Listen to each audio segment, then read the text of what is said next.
Salve Maria Santíssima.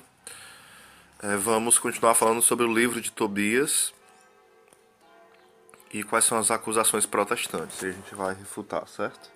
Através do conteúdo aqui que partilhar com vocês. Uma primeira acusação. Tobias é 200 anos antes de Cristo. É uma história novelística sobre a bondade de Tobit, pai de Tobias, e alguns milagres preparados pelo anjo Rafael. Então é uma acusação protestante, né? Então vamos lá para o que é a resposta para isso. O fato de um livro ter linguagem metafórica e usar elementos poéticos não é critério para chamá-lo de novelístico, tampouco de não canônico. Se assim fosse, teríamos que chamar Jó, Esté, Cântico dos Cânticos também de novelísticos, pois possuem os mesmos elementos e a mesma formação poética.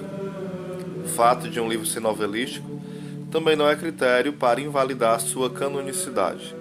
Tais argumentos são passionais e sem objetividade, pois partem de um pressuposto subjetivo e não se atém à mensagem bíblica, e por diversas vezes utiliza elementos figurativos para exprimir as ações de Deus. Outra acusação. Justificação pelas obras.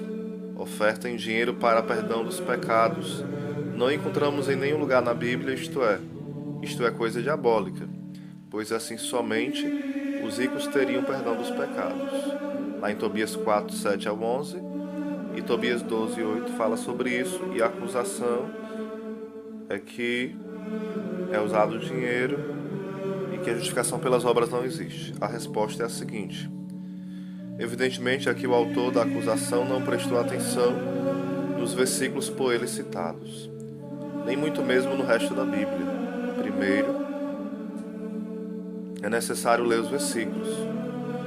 Dos teus bens, filhos, dá esmola, e não desvieis o rosto de nenhum pobre, para que de ti não se desvie a face de Deus. Segundo o que tiveres, conforme a importância dos teus bens, dá a esmola. Se tiveres pouco, não receis dar a esmola desse pouco.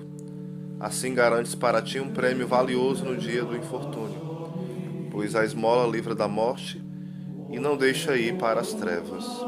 Tobias 4, 7 a 11. Boa coisa é a oração com o jejum, e melhor é a esmola com a justiça do que a riqueza com a iniquidade. É melhor praticar a esmola do que acumular ouro. A esmola livra da morte e purifica de todo pecado. Os que dão esmola terão longa vida. Tobias 12, 8. Perceba o leitor que de modo algum Tobias ensina justificação somente por obras. O livro está plenamente de acordo com o Antigo Testamento e apenas mostra o valor das esmolas, como é ensinado também nos outros livros sagrados da Escritura, e que também ensinam outras formas de perdão de pecados, inclusive também por obras, mas não exclusivamente por elas. O ódio provoca rixas, o amor encobre todos os delitos. Provérbios 10, 12. Já está concordando com o livro de Tobias. Saiba que aquele que fizer converter do erro do seu caminho um pecador, salvará da morte uma alma e cobrirá uma multidão de pecados. Tiago 5, versículo 20. Mais uma vez, um livro da Bíblia, confirmando o livro de Tobias. Muita chuva, glória a Deus. Mas, sobretudo, tende ardente amor uns para com os outros, porque o amor cobrirá uma multidão de pecados. 1 Pedro 4, 8. O livro de Daniel ensina exatamente a mesma coisa que Tobias. Eis porque, ó rei, aceita meu conselho. Repara teus pecados pelas obras de justiça e tuas iniquidades pela prática da misericórdia para com os pobres, a fim de que se prolongue a tua segurança. O sonho torna-se realidade. Daniel 4, 24. Tobias também está plenamente de acordo com o Novo Testamento.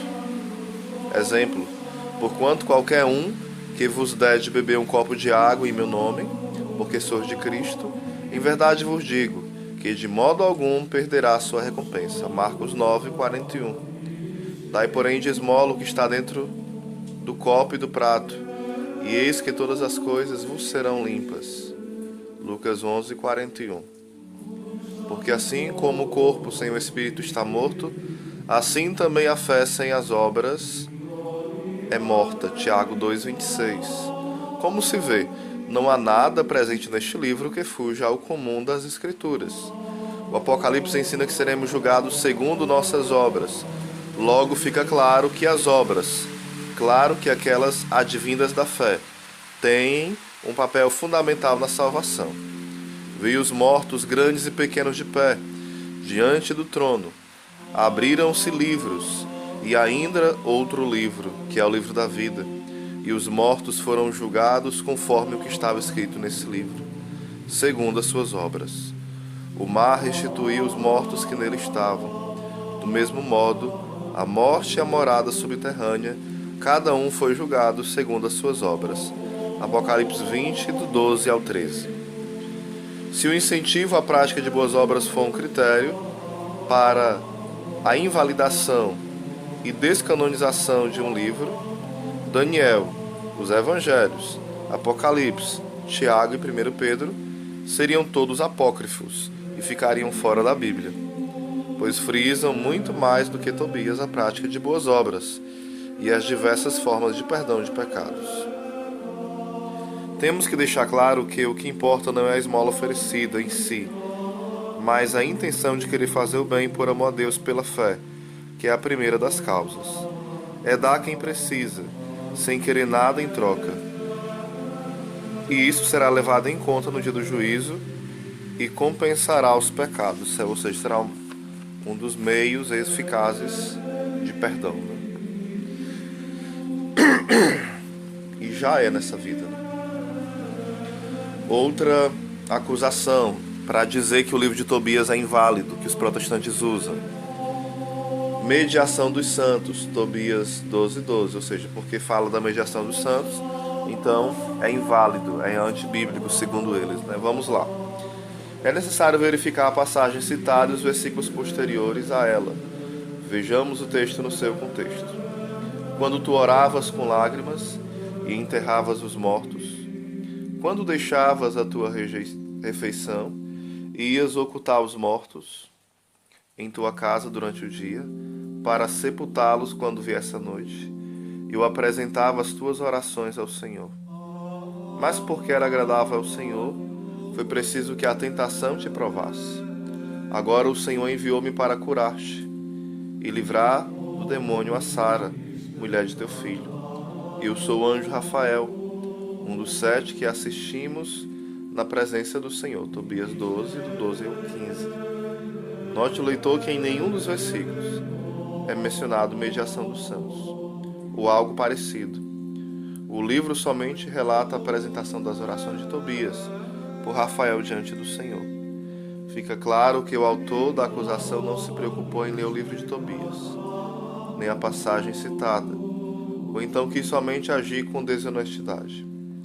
E mesmo assim, se essa passagem fosse herética ou critério para invalidar o livro de Tobias, seria necessário retirar também da lista dos livros canônicos o Apocalipse e Mateus, que se referem diretamente a essa passagem relatando as mesmas coisas.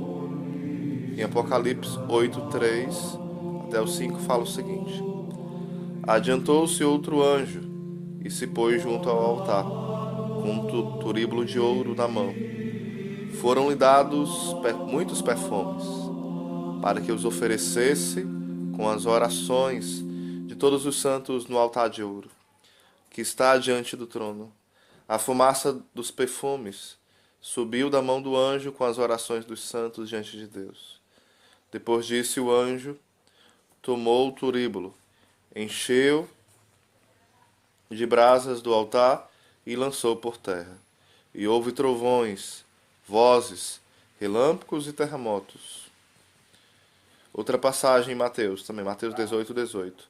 Guardai-vos de menosprezar um só destes pequenos, porque eu vos digo que seus anjos no céu contemplam sem cessar a face de meu Pai que está nos céus. Vale lembrar que os conceitos protestantes não sabem diferenciar a intercessão, o que ocorre quando oramos por outra pessoa, e o conceito de mediação, que é aquilo que só Jesus faz, ou seja, mediação na salvação da humanidade. Portanto, está provado que esta passagem não tem nada de discordante com o resto das Escrituras. Outra acusação: ensino de magia e superstição. Será que Deus ensina isso? É o que o protestante fala, que esse livro de Tobias ensina magia. Tobias 2, do 9, versículo 10, Tobias 11, do 7 ao 16. Primeiro vamos às passagens citadas em Tobias 2, do 9 ao 10, que está escrito: Mas tu, Tobit, temia mais a Deus que ao rei, e continuava a levar para a sua casa os corpos daqueles que eram assassinados, onde os escondia e os inumava durante a noite. Será que funerais se tornaram rituais de magia e superstição? Inumar significa enterrar. Lendo todo o capítulo 2, veremos que Tobias recolhia os corpos para fazer um sepultamento digno para aqueles mártires que estavam morrendo nas mãos do rei. Em Tobias 11, do 7 ao 16, diz o seguinte: Unta-lhes os olhos com o fel do peixe, e o remédio fará as manchas brancas se contraírem, e elas cairão de seus olhos, como escamas. Assim teu pai vai recuperar a vista e verá a luz. Tobias 11, 8. Será que a cura de doenças agora é feitiçaria? Em Tobias 6, do 5 ao 8, o anjo recomenda que Tobias guarde o coração, o fel e o fígado, para servir como remédios muito eficazes na cura de enfermidades. Já em Tobias 11, do 7 ao 16, ele faz o uso do fel guardado para curar a cegueira do seu pai, Tobit. Se isso é ensino de magia, deveríamos também excluir do cânon o livro de Isaías, porque relata a recomendação do uso de cataplasmas de figos para serem aplicados sobre uma úlcera, para que assim Ezequias ficasse curado. Isaías 38, 21. Sem contar que Jesus curou o cego com a terra e a saliva. João 9, 6. E Tiago dá instruções para usar óleo na cura de enfermos. Tiago 5, 14. No livro de Números, Moisés faz uma serpente de bronze que cura, bastando-se apenas olhar para ela. Números 21, do 4 ao 9. E em 2 Reis, um morto é ressuscitado pelos ossos do profeta Elias. 2 Reis, capítulo 3, versículo 21.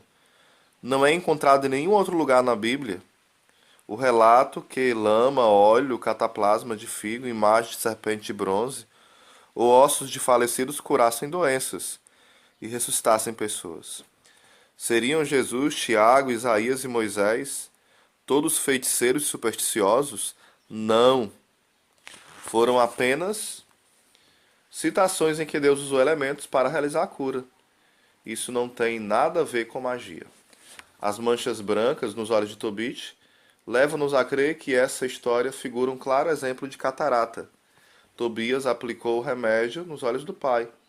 Aguardou certo momento e viu, então, desprender-se dos olhos dele uma escama. Tobias limpou-lhe os olhos e prontamente seu pai retomou a visão. Curiosamente, nos tempos antigos, o fel de vários peixes era considerado um remédio eficaz contra a cegueira. Prova disso é que o naturalista italiano Plínio se refere a isso em sua História Natural. Oftalmologistas sugerem que a esfregação vigorosa dos olhos determinaria o deslocamento da lente de catarata. Nesse caso, especialmente se Tobit fosse míope, a visão teria sido restaurada súbita e perfeitamente. Como fica constado, até mesmo a ciência comprova a veracidade do livro de Tobias. Enquanto os protestantes chamam isso de magia e de superstição, a ciência nos dá provas que é cientificamente natural.